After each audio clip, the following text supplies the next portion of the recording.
Chapter 1 is titled Understanding Our Environment.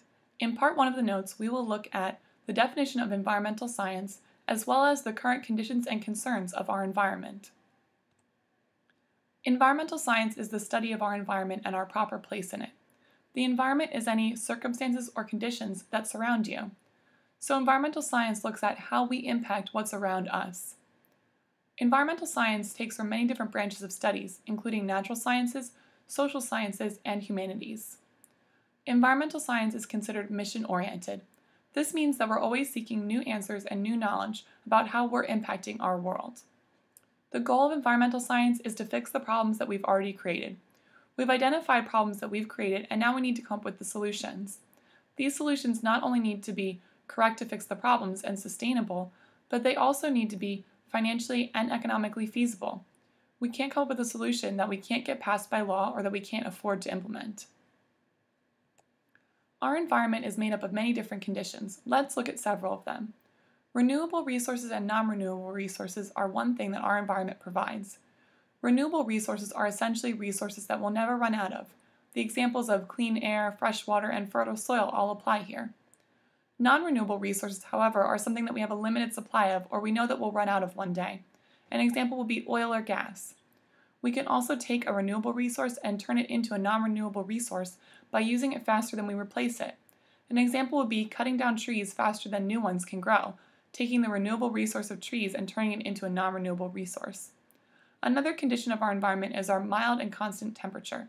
The temperature of our planet allows plant life to grow, and then the animal life on the planet depends on that plant life to survive. Our environment consists of a high biodiversity. This means that there's lots of different species that live together on our planet. These species live together in interrelated, self-sustaining communities. This means that they depend on each other, and if you pull one piece out of the puzzle, then the whole puzzle will fall apart. Some current environmental concerns have to deal with clean water.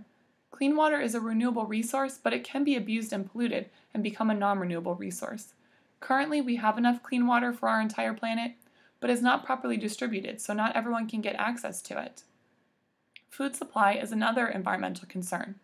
While we do have enough food to feed our entire planet, again, we can't distribute it properly.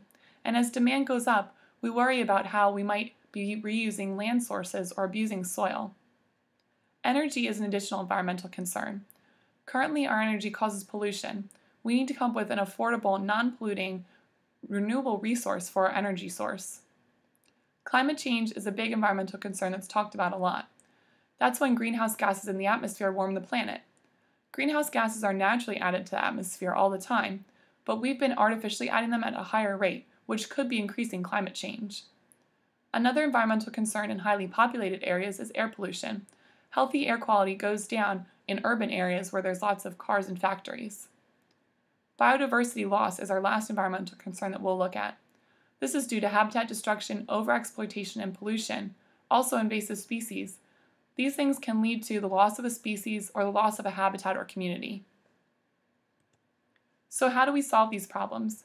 Well, right now we're tackling the loss of biodiversity by creating habitat conservation programs that will save an entire community from extinction. We also have come up with some renewable energy sources, but these renewable energy sources may not be affordable for everyone yet. In Part 2 of the chapter, we'll look at different habits of mind and different views on environmentalism.